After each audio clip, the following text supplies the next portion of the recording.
YouTube. This is what I got. Several years back, I came up with this idea I thought was brilliant, and I got it documented, certified, and notarized, and everything I can do to protect the idea. And recently started applying for the patent process. Got that going. But there's so much credit fraud and all these different things going on with people scamming and getting your information and using it. And I came up with this great idea, and I wasn't sure if it would work, but an old friend of mine has his master's degree in computer programming, and so he's like the only person I could think of that I could run this by and see if this my idea could actually work. And talked to him, and he said, "Yeah, that's awesome. It definitely work. It's just a matter of writing the software. So it boils down to a software patent." So now that years have passed, I've got it documented, and now I'm applying for the patent process. I wanted to get this idea out there to the world, and I want you guys to leave some comments. Let me know what you think.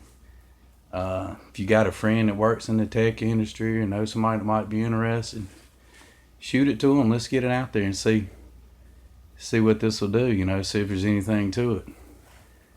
All right, here we go. Here's what I got. Information's getting stolen all the time. It's ridiculous. My thoughts were, you swipe your card making a transaction. When you swipe that card, it's communicating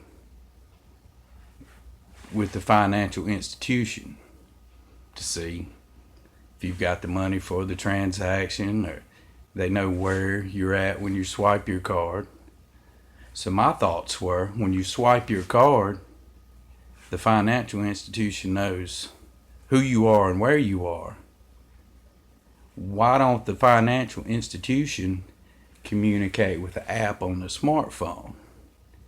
If you're not at the same address or location as the transaction that's being made, that would bring up a red flag: transaction denied. I swipe the card, I'm at such and such address, the financial institution knows the address I'm at.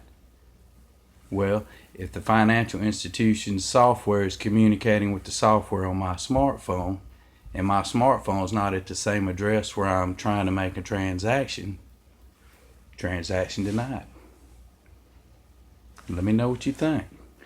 This would also work on a written application. You go in to buy a car or whatever it is you're filling out an application for. Once you filled it out, your salesperson goes back and they run it with the financial institution. There again, if they're communicating with the app on my phone, and my phone's at the location where the written application is being applied for or filled out, well, if my phone's not there, that's a red flag. That's not me, it's somebody else.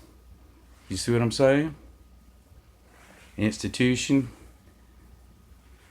communicates with the smartphone. If the smartphone's not at the address of the transaction denied. Well, my friend who has his master's degree in computer programming says, well, I like to make a lot of my purchases by phone. I call in and order stuff over the phone.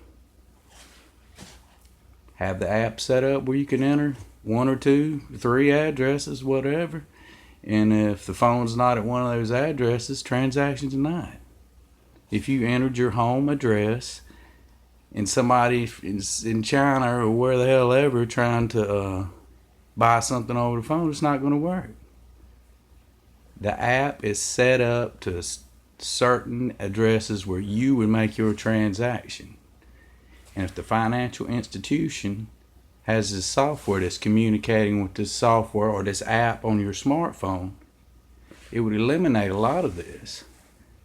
And there's possibly other avenues that this same concept or technology can work on. There's probably more than what I've thought of here.